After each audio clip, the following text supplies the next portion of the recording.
Hello everyone, आप सबका स्वागत है हमारे YouTube channel Rajasthan GK lab में। हम हमारी एक नई सीरीज लेके आए हुए हैं जिसमें हम उन टॉपिक्स पे बात करते हैं जिनसे क्वेश्चन आने की बहुत ज़्यादा चांसेस है। अभी आपने जो देखा होगा कि आरपीएससी का पैटर्न बिल्कुल चेंज हो चुका है। काफ़ी ज़्यादा डीप क्वेश्चंस आते हैं करंट अफेयर्स से, और करंट अफेयर में ही आपकी पकड़ होनी चाहिए। करंट अफेयर का मतलब ये नहीं है कि आप अब पढ़ते ही जाएंगे, करंट अफेयर बहुत सारा पढ़ते जाएंगे, उसका कोई एंड नहीं है। अगर आप देखेंगे, एनालिसिस करेंगे पेपर का, तो आपको पता चलेगा कि जो भी क्वेश्चंस आ रहे हैं वो क्वेश्चन बहुत ही अच्छे, कोई थीम है, कोई पॉलिसी है, कोई आपका कोई भी है, योजना है, उनसे क्वेश्चंस आ रहे हैं और उनकी डिटेल्स पूछ रहे हैं। तो ये सीरीज हमारी उन्हीं टॉपिक्स पे, इससे पहले हमने इस पे एक वीडियो बना चुके हैं, आप वो भी देख सकते हैं। आज के वीडियो में हम बात करेंगे शांति विधेयक के बारे में, और ये आपके लिए मोस्ट इम्पॉर्टेंट है। ये नेक्स्ट एग्जाम में डेफिनेटली आपको देखने को मिलेगा। तो आज हम इसको पूरा कंप्लीट एनालिसिस करेंगे और कोशिश करेंगे हम साथ में ही आपको याद हो जाए। तो स्टार्ट करते हैं। तो देखिए, सबसे पहले हम इस विधेयक की बात कर रहे हैं, तो इसका फुल फॉर्म सबसे ज़्यादा इम्पोर्टेंट है, जो आपसे किसी भी एग्जाम में पूछा जा सकता है। तो इसकी फुल फॉर्म है आपका, अगर हिंदी में देखें तो इसका नाम है आपका सतत परमाणु ऊर्जा उपयोग व विकास भारत रूपांतरण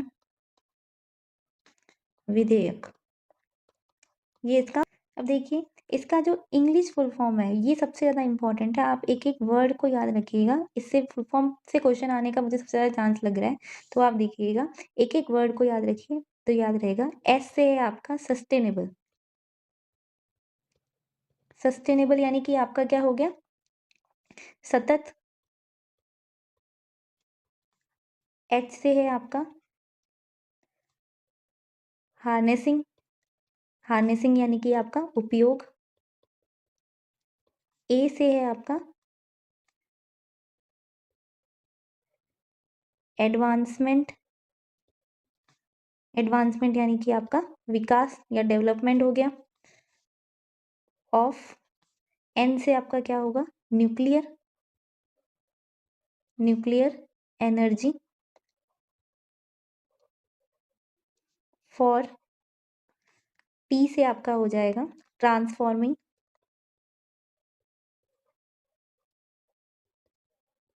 और आई से आपका हो जाएगा इंडिया। तो यही देखिए, आपका हिंदी नेम क्या था इसका, सतत यानी कि सस्टेनेबल परमाणु ऊर्जा उपयोग, परमाणु ऊर्जा या हार्नेस्टिंग एडवांसमेंट, उपयोग व विकास, सतत उपयोग और विकास किसका, न्यूक्लियर एनर्जी यानी कि परमाणु ऊर्जा का, किसके लिए, भारत रूपांतरण के लिए, यानी कि ट्रांसफॉर्मिंग यानी रूपांतरण किसका, आपका इंडिया के रूपांतरण के लिए। तो ये आप, इसका फुल फॉर्म है, इसको याद रखिएगा। तो इसके फुल फॉर्म से आप समझ चुके होंगे कि जो हमारा शांति विधेयक है इसका संबंध किससे है, आपका न्यूक्लियर एनर्जी के यूज से है। ठीक है, अब हम इसकी आगे की डिटेल्स देखते हैं।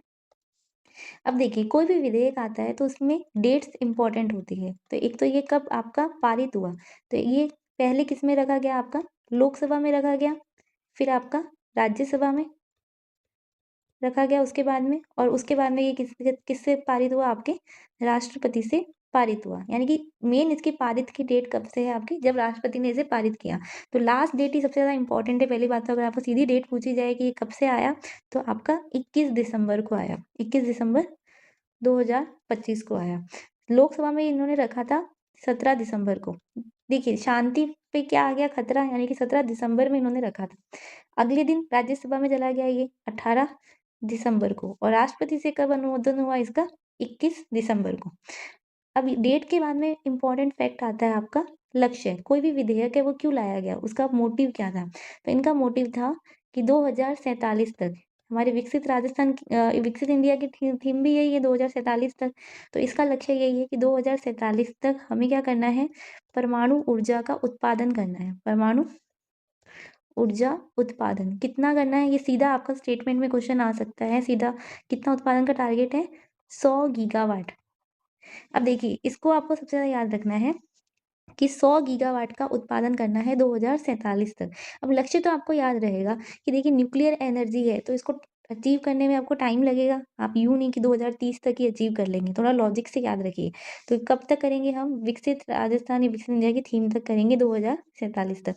कितना करेंगे? तो हम परमाणु ऊर्जा कितनी करेंगे? इतनी कि हम टॉप 100 में आ जाएँ। आप ऐसे याद रखिए, टॉप 100 कंट्री में आ जाएँ, यानी कि 100 गीगावाट का हमने टारगेट रखा है। इससे आपको याद रहेगा, अगर आप थोड़ा अभी रिलेट करके याद रखेंगे तो याद रहेगा, वरना डाटा तो मिक्स होता रहता है।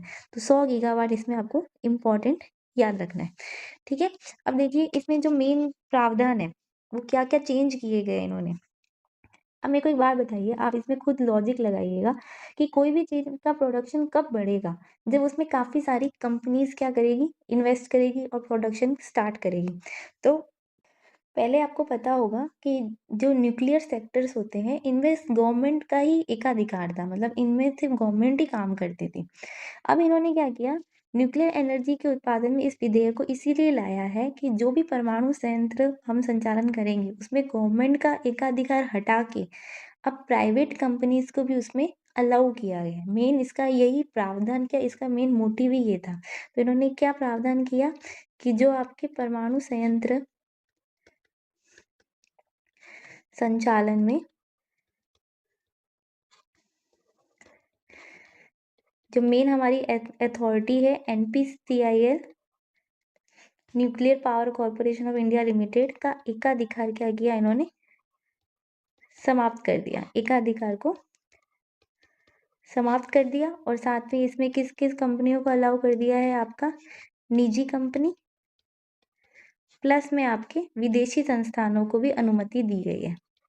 तो ऑब्वियस है कि सब मिलके काम करेंगे तो आपका प्रोडक्टिविटी क्या होगी? इंक्रीज होगी ही।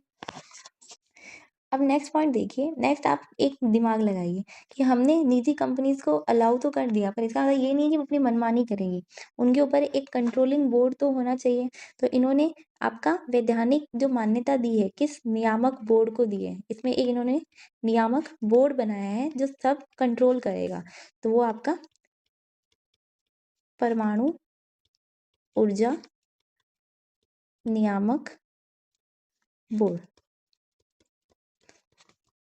AERB, ठीक है। अब देखिए मेन इनका लक्ष्य तो आपको पता चल ही गया, 2047 तक है। फिर भी इन्होंने एक मिनी लक्ष्य रखा है कि 2033 तक हम कम से कम क्या करेंगे? 5 स्वदेशी डिजाइन, 5 स्वदेशी डिजाइन के मीटर लगाएंगे। परमाणु रिएक्टर में हम 5 बेसिक हमारे स्वदेशी डिजाइन मीटर तो हम करेंगे ही 2033 तक। इनको हमको स्टार्ट करने का टारगेट रखा गया है। तो ये हमारा मेन विधेयक था। तो आप विधेयक की बात तो समझ चुके हैं। अब साथ में इसमें हम क्या देखेंगे, अभी हम कहाँ पे हैं, जो हमारी वर्तमान स्थिति है परमाणु ऊर्जा में, उसको भी देखिए। तो वर्तमान स्थिति में अगर हम देखें कि हमारा जो परमाणु ऊर्जा क्षमता कितना है, सबसे पहले तो यही आता है कि हमें हमारा लक्ष्य कितना है? 100 गीगावाट है। तो अभी हमारा कितना क्षमता है वो देखिए। वर्तमान परमाणु ऊर्जा क्षमता, और वर्तमान में हमारे पास में कितने परमाणु रिएक्टर है, और वर्तमान में हम कितना बिजली उत्पादन करते हैं, यानी परमाणु से हम कितनी बिजली उत्पादन करते हैं। मेन हमारा इस विधेयक का मेन सोर्स क्या है? बिजली उत्पादन करना है। यूँ नहीं कि हम न्यूक्लियर पावर प्लांट लगा रहे हैं, पावर प्लांट नहीं, न्यूक्लियर एनर्जी से बिजली बनाना है। तो बिजली उत्पादन में परमाणु ऊर्जा का परसेंटेज कितना है? तो अगर ये 3 क्वेश्चन आपसे पूछे जाए तो ये भी इंपॉर्टेंट होंगे। वर्तमान में हमारी क्षमता है 8.78 गीगावाट। तो इसको कैसे याद रखेंगे? इसको याद रखने के देखिए कि परमाणु ऊर्जा जिसके पास में होगी उसके क्या है? 8 है। जिसके पास में न्यूक्लियर एनर्जी है तो उसके क्या है? 8, यानी कि 8, तो लगभग 8 है। तो इससे आप याद रखिए। परमाणु रिएक्टर अभी हमारे यहाँ पे कितने काम कर रहे हैं? 24 परमाणु रिएक्टर काम कर रहे हैं, और बिजली उत्पादन में परमाणु ऊर्जा का हिस्सा कितना है? 3.1% हिस्सा है। तो ये आपको बेसिक याद आ जाएगा। और अब हमारा जो लक्ष्य हमें अचीव करना है, उसके लिए इन्होंने बजट आवंटन भी किया है कि कितना खर्चा करेंगे। तो बजट आवंटन इन्होंने किया है आपका कि 20,000 करोड़ का इन्वेस्टमेंट करेंगे इस लक्ष्य को अचीव करने के लिए। तो एक तो आपको वर्तमान क्षमता याद रखनी है, रिएक्टर आपको 24 याद हो ही जाएंगे, और मेन इसका टारगेट और फुल फॉर्म याद रखिएगा। तो एक बार हम इसको रिवाइज़ कर लेते हैं पहले फटाफट से। देखिए, सबसे पहले तो हमने इसका फुल फॉर्म देखा। एस से सस्टेनेबल, एच से आपका हार्नेसिंग, ए से एडवांसमेंट, एन से न्यूक्लियर एनर्जी फॉर, टी से ट्रांसफॉर्मिंग एंड आई से इंडिया। सतत परमाणु ऊर्जा उपयोग व विकास भारत रूपांतरण विधेयक, ये आपके शांति विधेयक का फुल फॉर्म हो गया। फिर हमने देखा कि ये विधेयक सबसे पहले कहाँ आया, लोकसभा में 17 दिसंबर को। परमाणु पे खतरा आया इसलिए शांति 17 दिसंबर। राज्यसभा में कब गया, नेक्स्ट डे। और राष्ट्रपति से कब अनुमोदित हुआ आपका, 21 दिसंबर को अनुमोदित हुआ। इसका लक्ष्य कितना है, 2047 तक परमाणु ऊर्जा उत्पादन कितना करना है हमें, 100 गीगावाट करना है। 100 टॉप 100 में आना है, ऐसे याद रखिएगा, ठीक है। और इसमें क्या प्रावधान किए गए हैं कि जो एनपीसीआईएल का एकाधिकार है उसको समाप्त करके अब निजी कंपनी और विदेशी संस्थानों को भी हमने साथ में जोड़ना है, ताकि हम 2047 तक हमारे लक्ष्य को अचीव कर सकें। फिर हमने देखा कि इसमें एक कंट्रोलिंग बोर्ड बनाया गया है, परमाणु ऊर्जा नियामक बोर्ड। और मेन छोटा टारगेट इन्होंने लिया है कि 2033 तक हम 5 स्वदेशी डिजाइन के मीटर्स को स्टार्ट करेंगे। वर्तमान स्थिति देखी जाए तो वर्तमान में हमारी परमाणु ऊर्जा क्षमता कितनी है, 8.78 गीगावाट। रिएक्टर टोटल हमारे 24 अभी वर्किंग है। और बिजली उत्पादन में हमारा 3.1 हिस्सा है। और इस विधेयक के इम्प्लीमेंट के लिए बजट आवंटन किया गया है आपका 20,000 करोड़ रुपए का। तो ये हमारा विधेयक कंप्लीट हुआ। इससे रिलेटेड हम एक क्वेश्चन डालेंगे हमारे Telegram channel Rajasthan GK lab पे ही, वहाँ पे आप ज्वाइन कर सकते हैं। उसका लिंक आपको अभी कमेंट सेक्शन के टॉप कमेंट में पिन किया हुआ मिल जाएगा, वहाँ से आप जुड़ जाइएगा।